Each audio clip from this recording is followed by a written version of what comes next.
Ulster Rugby played host to the Queensland Reds in the Bank of Ireland mid-season challenge at the Kingspan Stadium, part of their celebrations to mark 100 years at Ravenhill. Les kisses Queensland Reds team in their final warm-up game before Super Rugby, and what a match it was. Ulster flied in for the score from Stockdale, who levelled the scores after Faessler opened it for the Queensland Reds. Some beautiful hands all the way from Aidan Morgan, putting Stockdale in the corner on his return from injury. Queensland Reds there were straight back into the action, with Wilson crossing the try line after great work from the pack close to the line. Plenty of international players to be seen at the Kingspan, and it was an absolute belter of a game.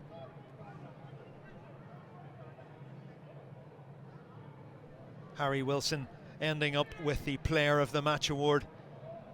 Conor McKee, the Ballinahinchman, brought the scores level at 12-all shortly before the half-hour mark.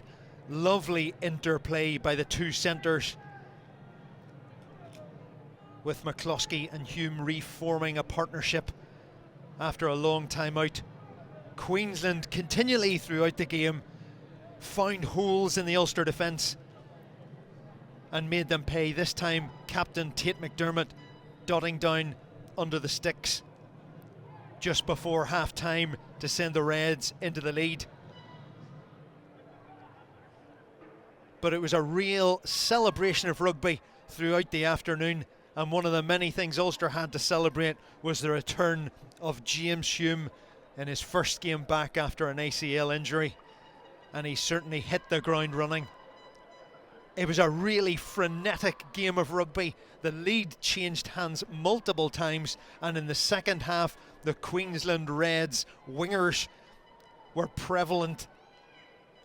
This time Murray offloading beautifully to Ryan for the score, and then Ryan getting a second after fullback Jock Campbell made a break down the right hand side. Plenty of young talent mixing in with some experienced veterans made for a really high quality game at the Kingspan. For the first time in the game though, it was the Queensland Reds who extended the lead out once again through Murray to make the score 38-24. But it was Ulster who had the big finish and almost were able to draw it level. This time it was Stewart Moore crossing the line after some great work by James Humphreys. And that was the way the scores end, even with Ulster pounding away on the 80th minute at the Queensland line. The Queensland defence held out. The final score at the Kingspan Stadium in this Bank of Ireland mid-season challenge was Ulster 31, Queensland Reds 38.